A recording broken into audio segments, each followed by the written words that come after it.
So I'm working from home as the rest of us are, and the world has moved on its axis in the last couple of weeks. People haven't changed, but our processes have. So that's really what I'm going to take you through for the next 30 minutes.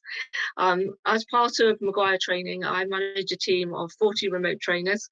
Probably, a couple of weeks ago, this session would have been about flexible working, about working from home. Now we're all working from home, so the landscape has changed considerably. So that's what we're going to talk about during the next 30 minutes. Okay. So good news is managing a team from that work from home isn't actually much different. But it depends really on your approach when people were in the office and the way you manage them. So we might need to change your mindset and change some of your approaches and your processes to get the best out of the people, the situation. We are in completely uncharted territory here. 2 weeks in, no one really knows what good looks like. No one really knows what it should like. And we have very few frames of reference. So we are in this together, but I think keeping our head, being sensible and realizing that people haven't changed, they're still the same team members, is important, I think, to hang on to as we go forward. Okay, so the aims of the session is to look at how organisations, managers and your teams can really try and navigate what is just unprecedented business disruption. There's no two ways about it. We all want to come out of this with healthy businesses and also healthy people and healthy good business practice as well. I personally believe that the world will look a different place, and I hope there are some really positive learnings to our approach to the way we manage our businesses as well. So let's go on this journey. It's exciting. It's at the moment, week 2, I don't know. We're probably still in the honeymoon period, but there's still a lot to navigate and a lot of things to take us through.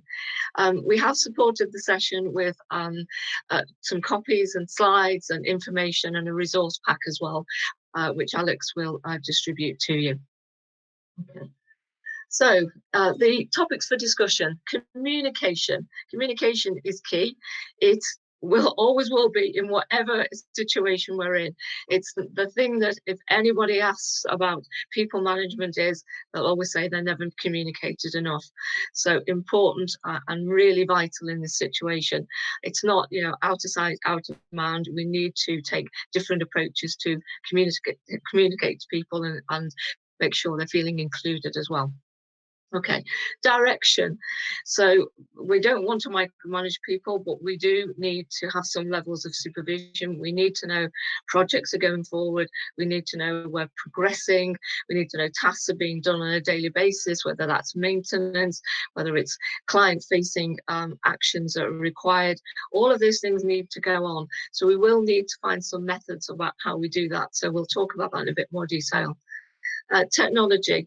I'm only going to touch on this really from in a sort of quite a soft way. I'll leave that to you guys. You're probably on that already, but there are some successes and some not. And from a people management point of view, just like to allude from that point of view. Okay, motivating your team. So I'm working on those that you knew your team before this happened. So now how do we continue to get the best out of them? What do we know about them? What can we really help them with? What we can do to support them and their families or lone workers, whatever that is, how can we make that work? Providing training, so we're going to talk about that in detail in terms of using it as a really useful time to actually upskill. So again, got some information around there. Also what explicit and implicit communication can look like. So simply that's about how do you know people are carrying on contributing to the team? Have they just gone below the radar? Are they not completing reports? What are they doing? Or are some just going online, updating information? Projects, they're emailing you, you're copied in on it. So all of that activity and working remotely and managing it remotely can look different, but it does give us an idea of what that can look like for each of our team members. And then finally, work-life integration, separation, something we're all going through. And it can be so different if you've got a family, you're trying to navigate, well, just the use of the kitchen table will be one. You've got children maybe who are home working, you've you have partners who are also working from home. These are, well, just unprecedented times. So we'll talk a little bit about what could be good practice there as well. So, lovely picture, working from home, the reality probably doesn't look like this. In fairness, this is the idyll that what life could look like. But each, again, for all of your team members, it's about, you've probably never been to their homes, you don't know what their setup is. So understanding how that it is for them is going to be important. So do they need to navigate family and work with family to get the most? Do people want to start early in the morning, maybe have a break for homeschooling or to go for a run? What does that day look like for them? You will get much more from people if you can understand what their situation is, and try and navigate a way through that for all of them. And taking a sort of a poll from all of your teams, hopefully you've got some common areas where you can get together as a team and look at that together. So first thing I've got is house rules. Now these are not literal. Okay, first is get dressed. Now, sorry, it's a very bizarre one, but really important.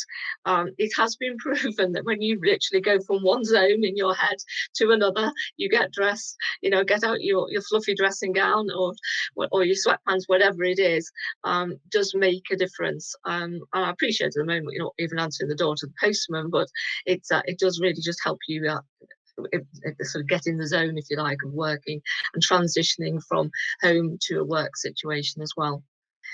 Establish boundaries. So I'm relating here to what it's like in your home. How does that work? So it might be physical boundaries about where the children work, where you're working, how's that looking, but really understanding what that is. When maybe use of equipment, laptops, what your expectations are in terms of responsibilities and accountability, when things need to be posted to the rest of the team. So understanding what that looks like for you and having a sort of bond of a sort of a team player is going to be important. Okay. I put something like take screen breaks. Seems really obvious, but it can make a real difference to people's mental health. It's so easy to flick your computer on in the morning and have it running in the background all the time and just popping in and out of it because you can. But it has been proven taking regular breaks, and then I suppose that moves to taking regular exercise is important. Speaking to people, there's a lot of software allow us to talk to people face to face. Picking up a phone, there's some stats already starting to come out with the availability of people who are working from home who actually want to talk. So think about all those people and your clients that you couldn't actually get to speak to. They may be available. Otherwise, we just sit behind a sea of email. And we've got, I'm guessing in the technical community, there is an awful lot of emails. There's a lot of projects and updates and things, but putting the sort of people element front and center in this situation can be really helpful for you, for them, for mental health, for the teams and everything else. Okay. So find software that works for your team. So we'll talk a little bit about, but I know, for instance, that Woodrow Mercer use they use, well, I can't remember actually which one. So they use Zoom. So there's lots of people finding different, Microsoft Teams, sorry, we're using Zoom. There's lots of software allows you to communicate with your teams, but choosing the right one, making it simple or complex, is required. There's lots of different ones that we can recommend. Ensure that your workplace is secure. So I guess I'm preaching to the converted here, but again, we already found people using laptops that haven't got updated security on it. We're swapping out with children using them. So again, seems really obvious, but it is worth checking. Moving regularly, taking a walk. So again, it's an interesting part of what we should be doing every day, but sensible screen breaks, walking, moving. There is also a sort of a technique called Polidino, which is about working for 25 minutes and then having a 5-minute break, working for 25 minutes and a 5-minute break, and it's supposed to be very, very good for production. Okay. And then finally is creating work zones. Now, simply that might be a corner of a table, but it's an area that is your own, that you can define as your own working space for your family maybe as well, and also that you pack up at the end of the day and move it away, so it's not just sort of cluttering up and open. So again, just keeping places that are zoned in your mind is useful and helps with productivity and again your general health. Okay, so I'm going to move in more into the people elements, which is really what we wanted to talk about today, is what motivates your team. Now, I'm taking an assumption here that you knew how your team operated before they all started to work remotely. So again, pulling together how that worked. So having clear goals, clear objectives for the teams. Now we have some, in Maguire, we have a morning meeting. So it's 10 o'clock. We come with a list of things that we want to do that day, but we also link it to our long-term objectives, medium-term objectives, and the fixes that are required that day. We actually verbalize that, so it helps you get in the zone and concentrate and talk about specifically about how you're going to contribute. Now, you might do that in different ways. You might have a wash-up meeting at the end or a lunchtime meeting, but it is important to get things together. Now, I am sort of going to put that aside for one moment. If you've got lots of team players, then getting on Microsoft Teams, for instance, is going to be a joy because they will love it. Somebody who was always maybe got more specialist role and doesn't need to do that and doesn't actually need maybe to collaborate with the rest of the team might think that's an idea of hell. So that might be just something you might have a separate call with them to make sure that you're touching base with them and talking through how you may invite them on, maybe on a weekly meeting, which is just talking about how you're progressing generally. Talking about motivation, the cheapest way to motivate people is to praise them specifically and be genuine and honest with it.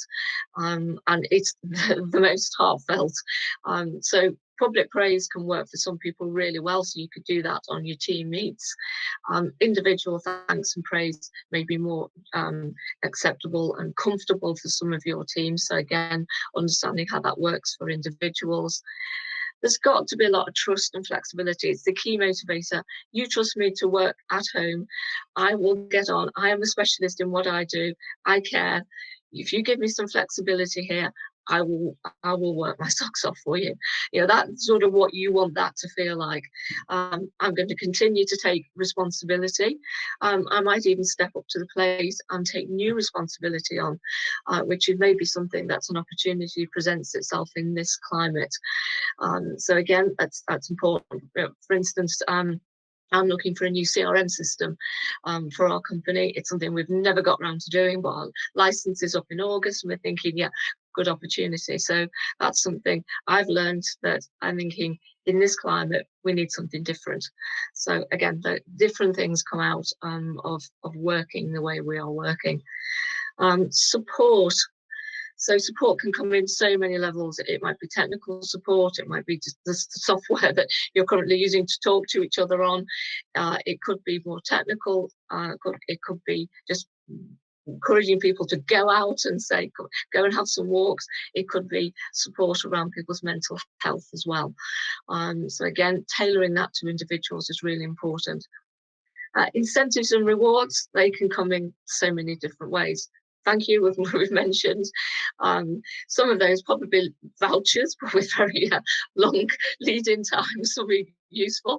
You may even send just a batch of Easter eggs out to a family of your team, whatever that looks like. It's just important to tailor it to the individual situation. So communicating a shared vision. So I'll talk a little bit more about that, but it's so important because you're not seeing each other.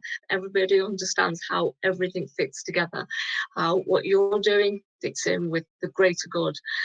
We'll talk a little bit more about briefings and some sort, but again, not to people to feel marginalized and separate, is how it all adds up to the sum of the parts, is helping the company sort of maintain its position, potentially move forward, and what it's learning from that journey as well, and how you're all contributing to it. Okay, so direction, difficult one. You know, it is a lot of what we're doing is based on trust. There are lots of different pieces of software. There's lots of reporting mechanisms that you can do, but essentially it's about setting your stall out to say you trust people, understand what they're accountable for, understand what they're responsible for, and monitor performance levels. Now, a difficult one because we are in something that is probably non-comparable. But if you have someone in your team, for instance, that has worked from home before, has got all their normal the kit that they need, then you should expect that to be them to function as normal. Whereas someone who maybe has never worked from home before and suddenly finds themselves in a completely alien situation, then again, understanding what that feels like and looks like. I can only talk for myself. I'm used to having an office, good support, printers, machinery, 2 screens, and now at home with a laptop and a very small monitor. And everything is taking me twice and not 3 times as long to do. So I think understanding how we can be fair with our judgments on performance is going to be important. But again, that's a discussion you have with individuals on what that can look like and how they can be flexible and get the most from the situation. I've touched on some of the software already. There's a Microsoft. Slack is one that a number of our clients use. Zoom, we've mentioned. Asana, I think, is more complex and really good for project management needs. And this is one I found, which is FocusMate. So this is for the ones who that you're not very good at working from home. So your working from home normally involves lots of snacks, maybe a little break, lots of tea breaks, a little wander in the garden with your mug and walking the dog. So what this little bit of software does is you download it and it teams you up with someone who monitors your performance during the day and sends a little report out. So you look up and they're looking at you and they know you're not there and you're not working. So it's just something to have a think about if you know yourself and know that could be a potential issue. Okay. So just talked about earlier about the pledge meetings we have. So this could be an idea that you could adopt. So this is people saying, I will do this. These are my goals today, this week, this month. It highlights activities that involve in what you're doing. So again, really important, because if there is collaboration, there is support needed from other members of the team, everybody knows what they're working on. You can take that offline afterwards, information can be sent, can be shared, people can stay online and have a discussion. But again, it's most important that cohesion still exists within the team, and regular reporting. And people then understand what they're accountable for. So we keep minutes of that meeting, but it's on Zoom. We keep it up as a shared file. It's opened up every morning, and we report on that. And I genuinely feel that's something that we would do as a team going forward, because it's all too easy to come into the office in the morning, turn your computer on, get your cup of tea, sit down and start working and actually not talking. So I think, again, these are some of the things that may come out of this practice and how we maybe shape our new working landscape going forward. Okay. Regular company updates are really, again, important to focus on how you as a manager supporting them, how they fit into the team and the business. There's so much legislation, new things happening around pay. So so again, it could be a very useful vehicle. Obviously, if it's very personal to an individual, I wouldn't use this mechanism, but understanding how you are clients, maybe you want to talk about billing, whatever that people would normally be able to share. please remember to do this in your regular updates. People will start feeling very lonely and on their own, and that just adds to worry. There's enough going on with the virus itself in people's home situations, without wondering what's going on in a work situation as well. So even if it's only links to government sites, it just helps them be more informed. It just shows that you're on it, you're thinking about it, and you're thinking how it could affect them as a team as well. So I've talked about support. Now this top point for the team, opportunity to upskill. Of course, I run a training company, I would say this, but we have seen a real rise in people coming to for our courses, maybe webinars or email, e-learning on courses as well. So good opportunity. You think about, yes, I've always wanted to learn how to do pivot tables in Excel and never got the time to do it. I won't be doing that, by the way. But it's again great opportunity to think about the future, what skills we may need, what that looks like. Maybe I do need to upskill on some new software. What's that going to look like? Maybe you also need to support the team with some good remote technical support if that's required, and also physical and mental health support as well. Again, I've said I've included some information around that. So, when you've been on maybe a call for a couple of hours, just at the end of it, remind them, go for a walk, go and get some fresh air. This we'll come back to this another time. If you can hear that people are struggling, and you haven't got their voice, or you've got maybe, if people looking out for some simple signs. For some people, being alone at home is not going to be good for their mental health. So again, if that's not your area of expertise, there are a number of different charities and supports. The MHFA are extremely good. They have consultants that will impartially help you, and that you can put people in touch with. And then it's not a discussion that maybe you want to have or you're comfortable having or feel you have the expertise, but you can direct them to the right places as well. So as we come towards the end, of the presentation, so work-life separation.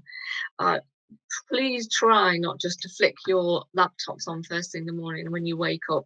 It's so easy for all this to not have boundaries and areas where you can work, where you need your home time, you need your family time, whatever that looks like for you. It's very easy to be running in the background all the time. That is not a good way, and it's certainly it has been proven time and time again that it's not good for productivity and leads very quickly to burnout. Okay. One of the things is do nothing but work in your workspace. I know that is very easy, but again, there have been pictures, we've seen it already, of people literally moving their laptop up and then moving their plate in to have their dinner, whatever. So just again, have areas of demarcation where you can be be productive in your best way, and leave your workspace. Have breaks. Have happy family hours. Those things are not mutually inclusive, by the way, but you can. But make sure that we've got separate. And these are things that come back to your house rules. These are things that you can have with your partners, your wife, your children. But you need to agree those things as a family. And as hard as it is, and it will be, I'm not there in that situation myself, but I have every respect for those who are juggling all of those things. But they're conversations that do need to happen. So really just say thank you very much. We will move very shortly into a live Q&A. So if there's anything that I've raised, any issues about that you want to know more about, I'll be delighted to help in any way I can. Thank you. We have got a couple of questions in the chat. One from Louise that I've noticed as well, actually. How would you keep up team morale given the current situation? Okay, very different one. Again, knowing your team helps, and what used to be fun for them can be translated into group activities as well. You might have competitions. I've seen some things where people host funny family pictures, jokey things and signs that they've got going on up in their house to involve other people as well, so that that you are sort of sharing that side of it as well. Little sort of 5 top tips of the day, involved it, and some sort of maybe incentives and fun. We do a simple one like, what are we having for dinner that night? What are we doing? So we try and not make it into a bit of a sort of we call it a COVID sort of festive that's negative, but we just try and think, right, what can we do to make the best of the situation? I'm finding moving more into the personal side seems to be working better. Cool. Okay. Yeah, we Woodrow Mercer actually hosted a pub quiz on Friday as well. Brilliant. Which we did it over Microsoft Teams, and we just had an app that you can download, and all the questions are on there. So everyone grabbed a drink, and we all had a bit of a catch up. So yeah, I'd personally recommend that as well. It was quite a lot of fun. Great stuff. Another one pop up. Any ideas for work socials? Well, I've just touched on that. But where people could do things outside of work as well. I think you are still speaking to your team a lot during the day, so perhaps stuff that you can do that doesn't necessarily involve work stuff. Yes, I think definitely. It seems to be photographs, how long. I mean, people have set up things like how far they're walking. I mean, I did we've done with the Marie Curie Cancer Trust, we've done our 10,000 steps, so we've all got we report on that, and we've got a little bit of a scale of who's winning, so there's a little bit of competition there. We've got like best pooch things, I've seen lots of different things that go on, but it's again sort of diversifying. It's not just the team, it's also everyone is in that home, if you like, and that house as well, and involving them. But it's if you're a competitive team, then you'll always find something to be competitive about. Definitely. Good. All right. So one thing that's been brought up quite a lot, I've seen a lot of posts on LinkedIn about this, and we've been touching on it a little bit at Woodrow Mercer as well. Everyone's at home and you can't go anywhere right now. So obviously everyone's sort of banking holidays, annual leave, that kind of thing.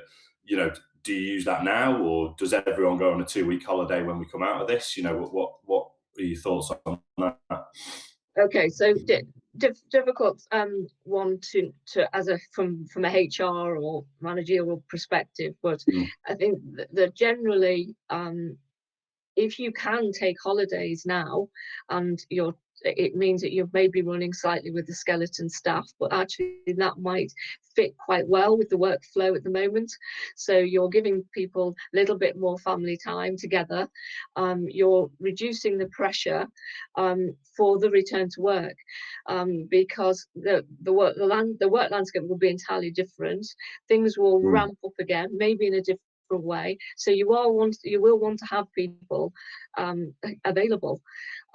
So people can't always bank the holidays. Some companies will have what you call some holiday zones, so they can only take so much holiday in various times of the year, and that normally depends on whether people have got children or not, or when that people want to go. So I think that those sort of guidelines will still be in place. So I don't generally think people will be able to completely bank holidays, and it could impact greatly on the business. So I think having reasonable conversations again with your teams on what would work for them. People are often quite grateful. I mean, simple things like we've got a couple of members of our team that some are runners, and they're going to have a week and they're going to go training. We've got someone else with an allotment, and they said, great, we'll have that time off to use it. So it's again, it's very personal to the individual team members as well. But generally, I doubt whether it would be good practice to bank holidays as such. I think you can bank the money. I think that's probably one thing at the moment. No one's spending monies on holidays. I think maybe start thinking about the great holidays you can have when all this changes. So. Yeah, absolutely. You've obviously touched on mental health a little bit as well. It's a bit of a distressing time for everyone anyway, like you say. But then Yes. I think if you look at it from a business perspective, there's a lot of results-driven businesses out there where the pressure is going to be really on, to essentially survive this. So what would you advise for not letting that pressure, kind of affect your team and kind of roll downhill to them, if you like?